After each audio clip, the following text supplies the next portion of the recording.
அன்பான நேயர்களே, காலை வணக்கம். மாதர்மே மதுகைட பத்னி மகிஷ பிராணாபகே கரோச்சய கேலா நிர்மித தூம்ரலோச்சரவதேகே சண்ட முண்டார்ச்சனி விசேஷிகிருதரத்த பீஜதனுஷே துர்க்கே நமஸ்தே அம்பிகே அருணமணி திவாங்கம் அக்னிகேசம் கரண்டம் டமருவதராபாசம் கட்ககத்தம் கபாலம் அனலநயனநாகம் ஆசனம் பத்மபீடம் அகில புவனமாதம் ஸ்ரீதளம் மாரிரூபம். அன்பான நேயர்களே, இன்று வைகாசி மாதம் 23ஆம் நாள் வெள்ளிக்கிழமை, ஏகாதசி, அத்த நட்சத்திரம். அத்த நட்சத்திரம் காலம் 9:05 வரையிலுக்கு பின்னாடி சித்திர நட்சத்திரம். அஸ்த நட்சத்திரம் இருக்கிற வரை அமிர்த யோகம், பின்னாடி சித்த யோகம். வெள்ளிக்கிழமை ராகு காலம் 10:30 முதல் 12 வரை, யமகண்டம் 3 முதல் 4:30, குளிகள் 7:30 முதல் 9 வரை, சூலம் மேற்கு, பரிகாரம் வெள்ளம். அன்பான நேயர்களை, இந்த கிரகங்கள்லாம் எப்படி இருக்கிறது என்று பார்ப்போம். இந்த சூரியன் ரிஷபத்தில் இருக்கு, புதனும் குருவும் மிதுனத்தில் இருக்கு, கடகத்தில் செவ்வாய் இருக்கு, கேது சிம்மத்தில் இருக்கு, சந்திரன் கன்னிக்கு வந்துட்டாரு, சனி ராகு கும்பத்தில், சுக்கிரன் மேஷத்தில். இதான் இந்த கிரகங்களுடைய அமைப்பு. அன்பான நேயர்களை, இந்த ராசி பலன்கள்லாம் எப்படி இருக்கிறது, மேஷ ராசிக்கு இந்த அமைப்பு எப்படி இருக்குதுன்னா, உங்கள் ராசியில் சுக்கிரன் இருக்காரு, குரு உங்களுக்கு 3ஆம் இடத்துக்கு வந்துட்டாரு. இந்த குருவுக்கு 3-4 சரியாக இருக்காது, 2 ஆண்டுகள் அவருக்கு சரியாக இருக்காது. 4 வேற செவ்வாய் வேறு, ராசி 4 போய் நீசம் படைஞ்சிருக்காரு. இதெல்லாம் அவங்களுக்கு நல்ல பலன் கிடையாது. அதனால் மேஷராசி என்பதுக்கு ஒரே ஒரு அமைப்பு மட்டும் இருக்குது.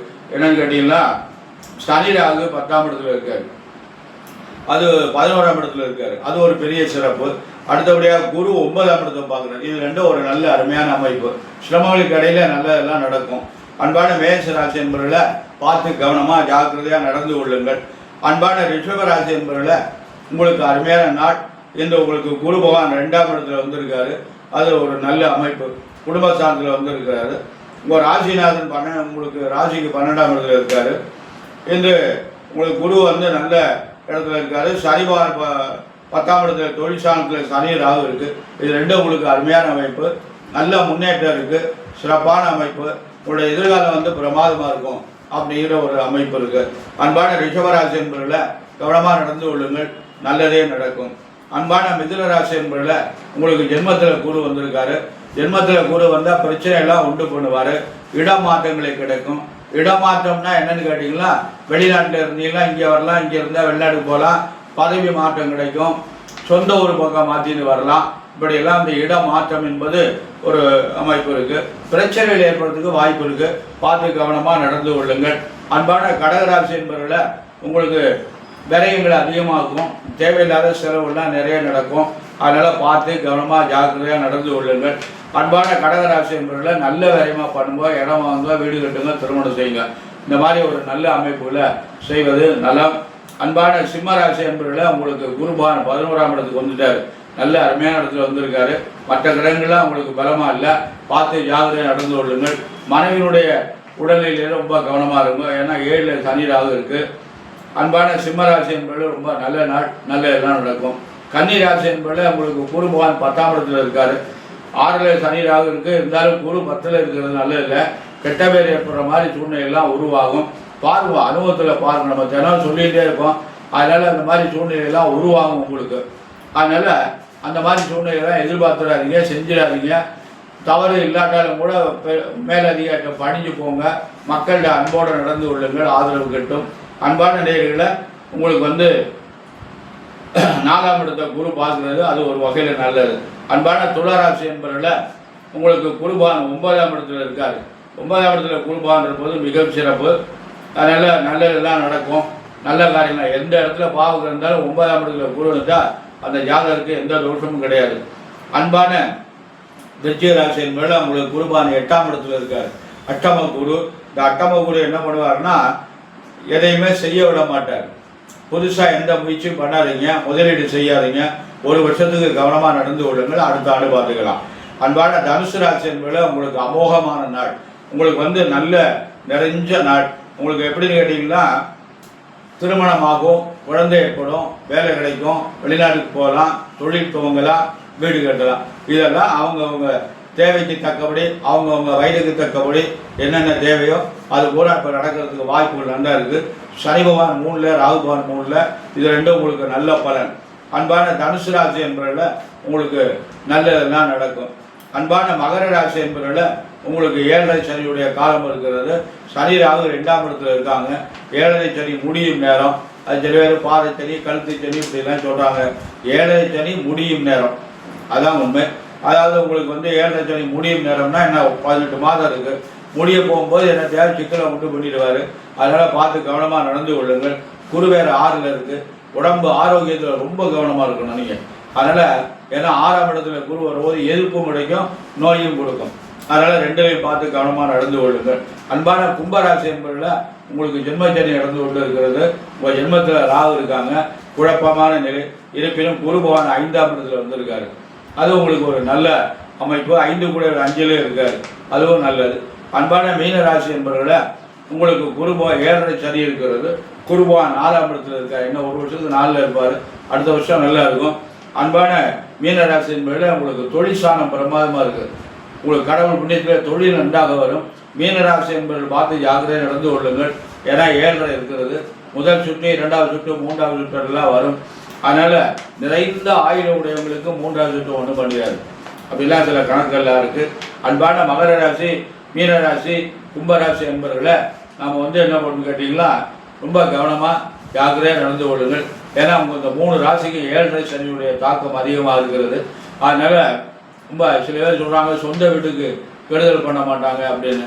எந்த வீட்டுக்காக இருந்தாலும் சனி பகவான் நீதியோடு நடப்பார். அவர் சொந்த வீடாக இருந்தாலும், அடுத்த வீடாக இருந்தாலும், நட்பு கிரகத்தினுடைய இருந்தாலும் அவர் செய்ய வேண்டிய கடமையை அவர் செய்வார். அதுலேருந்து அவர் தவிட்டார்னா நீதிமான்னு அவரை சொல்ல முடியாது. அதனால் இந்த 3 ராசிக்காரங்களுக்கும் சனியுடைய தாக்கம் அதிகமாக இருக்கும். பார்த்து ஜாக்கிரதையாக நிறைவாக நடந்து கொள்ளுங்கள். அன்பான நேயர்களை சனிக்கிழமை தோறும் விரதமாக இருந்து சனி பகவானுக்கு எள்ளு தீபம் ஏற்றி அர்ச்சனை பண்ணுவோம். காக்காய்க்கு எள்ளு சாதம் வைங்கோ. வன்னி பத்திரம் கிடச்சுன்னா அதனால அர்ச்சனை பண்ணுவோம். வன்னி பத்திரம் மரம் கிடைச்சா கூட வாங்கி ஊரணி கரை தந்தாவரத்தில் பயிர் செய்யுங்க. அதெல்லாம் ரொம்ப நல்லது. வில்வ மரம் வாங்கி நடுங்க. வில்வ மரம் வாங்கி ஊரணி கரையில் வைங்க. அதெல்லாம் உங்களுக்கு நல்ல பலன். வில்வ மரம் வச்சு பயிர் பண்ணி அந்த பத்திரத்தை பறித்து சிவபெருமானுக்கு அர்ச்சனை பண்ணிங்களா, கோடான கோடி புண்ணியம் உண்டு. அந்த மாதிரிலாம் அமைப்புகள்லாம் இருக்குது. வில்வ பத்திரம் சிவபெருமானுக்கு மிக உகந்தது, தட்சிணாமூர்த்திக்கு உகந்தது. அதனால் பிள்ளையாருக்கும் அர்ச்சனை பண்ணலாம், முருகனுக்கும் அர்ச்சனை பண்ணலாம் வில்வ பத்திரத்தினால. அதனால் அந்த பத்திரங்கள் அவங்களுக்கு ரொம்ப விசேஷம். அதனால் வன்னி பத்திரம், வில்வ பத்திரம், துளசி பெருமாளுக்கு ரொம்ப உகந்தது. துளசியை வச்சு பயிர் செய்யலாம். வீட்டிலேயே இதெல்லாம் வைக்கலாம். வன்னி மரம் மட்டும் வீட்டில் வைக்க வேண்டாம்.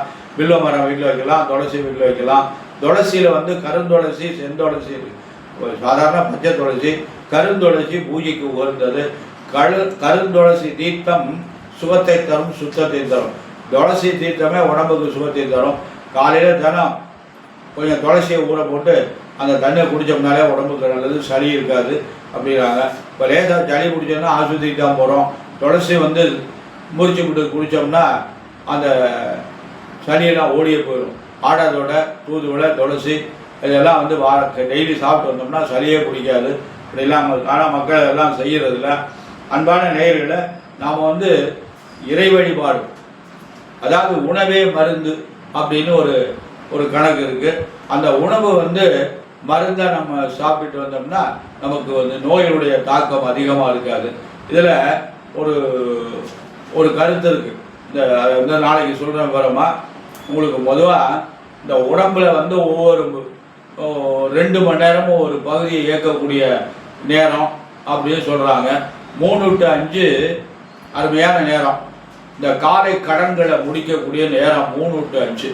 விடிய காலையில் 3லேருந்து 5 மணிக்குள்ளே யோகா பண்ணுறது, தியானம் பண்ணுறது, இதுக்கெல்லாம் உகந்த நாள்.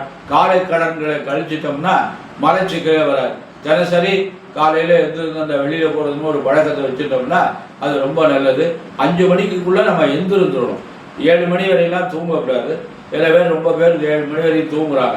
சூரிய உதயத்துக்கு அப்புறம் தூங்குவது சோம்பேறித்தனத்தை கொடுக்கும்னு சொல்லுவாங்க. அதனால் அது உடம்புக்கு ஆரோக்கியத்துக்கு நல்லது இல்லை. சீக்கிரமாக எழுந்திருக்கவங்கள பாருங்கள். இந்த மார்கழி மாதம் பாருங்கள், சீக்கிரமாக இந்த கோயிலுக்கு அவங்க மூஞ்சியை பாருங்கள் எப்படி இருக்குது. அப்படியே மகாலட்சுமி மாதிரி இருப்பாங்க. அதனால் அதிகாலையில் எழுந்திருப்பது பெண்களே கூட ரொம்ப 7 மணி 8 மணி சனிக்கிழமை அப்பாடான்ட்டு 10 மணி வரைக்கும் தூங்குறாங்க. அந்த மாதிரிலாம் தூங்கக்கூடாது. என்ன கிழமையாக இருந்தாலும் சனிக்கிழமை ஞாயிற்றுக்கிழமை லீவுன்னு சொல்லிவிட்டு இது மாதிரி பண்ணுறாங்க. அதனால் அந்த மாதிரிலாம் பண்ணக்கூடாது. ஆக 5 மணிக்கு எந்திருந்துடும். 5 மணிக்கு அந்த சூரியன் உதிக்கிறதுக்குள்ளே நாம் எந்திருந்து நம்ம காலக்கடங்கள் எல்லாம் முடிச்சிட்டோம்னா நம்ம ரொம்ப நல்லது. நமக்கு இந்த 3 to 5ன்னு சொல்கிறாங்க. அதுக்கு அடுத்து அப்படியெல்லாம் படிப்படியாக ஒரு நேரங்கள் இருக்குது. அதனால் அந்த நேரங்களில் அந்தந்த வேலையை நம்ம செஞ்சுட்டு வந்தோம்னா உடம்பு ஆரோக்கியமாக இருக்கும். அன்பான நேயர்களே, நாம் இறைப்பணி தான் நமக்கு ரொம்ப நல்லது. இறைவனுடைய நாமத்தை நம்ம பாராயணம் செய்வதும் இறைப்பணி செய்வதும் நமக்கு ரொம்ப நல்ல பலன் தரும். அதாவது ஜாதகத்தில் கோச்சார பலன்களால் நமக்கு ஏதாவது நடந்துருமா அப்படின்னா ஒரு 10% தான் நடக்கும். அதை இன்னும் ரொம்ப பேர் புரிஞ்சுக்காம இந்த டிவியில் வர்ற இந்த ராசி பலன்லாம் வச்சுக்கிட்டு எங்களுக்கு பிரமாதமாக இருக்குன்னா தசாபுத்தி பலமாக ஜாதகத்தை பார்க்கணும். அவங்கவுங்க என்ன லக்கணம் அப்படின்னு பார்த்துட்டு அந்த என்ன நட்சத்திரம், அந்த நட்சத்திரத்துடைய திசை என்ன, பிறக்கிற போது என்ன திசை, இப்போ என்ன திசை நடக்குது, அந்த திசை இந்த ஜாதகத்துக்கு நல்லவனா, அந்த தசாநாதன் பலமாக இருக்கான், யாருடைய சாரம் வாங்கியிருக்கான், இதெல்லாம் பார்த்துட்டு அந்த திசைக்குரிய பலன்களை நாம் புரிஞ்சுக்கிட்டு அதுக்கு தக்கபடி நடந்தவையானால் கண்டிப்பாக நல்ல பலன் தரும். இதை விட்டுட்டு ராசி பலன்களை பிரமாதமாக இருக்குது, இப்போ மீன ராசிக்கு அமோகமாக இருக்குது அப்படின்னு சொல்கிறாங்க. எங்கே அமோகமாக இருக்குது? மீன ராசிக்காரங்களாம் ரொம்ப கஷ்டப்படுறாங்க. அமோகமாக இல்லை. இப்படிலாம் ஏதோ தவறான ஒரு பலன்கள் எல்லாம் நம்மளை சொல்லி திசை போடுறாங்க. அதை கேட்டுக்கிட்டு இப்போ அட்டமச்சனி என்னை ஆட்டி படைக்குதுங்கிறாங்க. ஏன் ஆட்டி படைக்குதுன்னா அட்டமச்சனி ஆரம்பிச்சிட்டுன்னு தெரியுது. அதுக்கு தக்கபடி நடந்துட வேண்டியதான். என்னமோ இறை வழிபாடு தானே நமக்கு ரொம்ப முக்கியம். ஞானசம்பந்தரிய கோளறு திருப்பதியை பாராயணம் பண்ண வேண்டியதானே. அதை பாராயணம் பண்ணால் சனியுடைய தாக்கம் இருக்காது. இதெல்லாம் நமக்கு படிக்கிறதுக்கு நேரம் இல்லைங்கிறாங்க.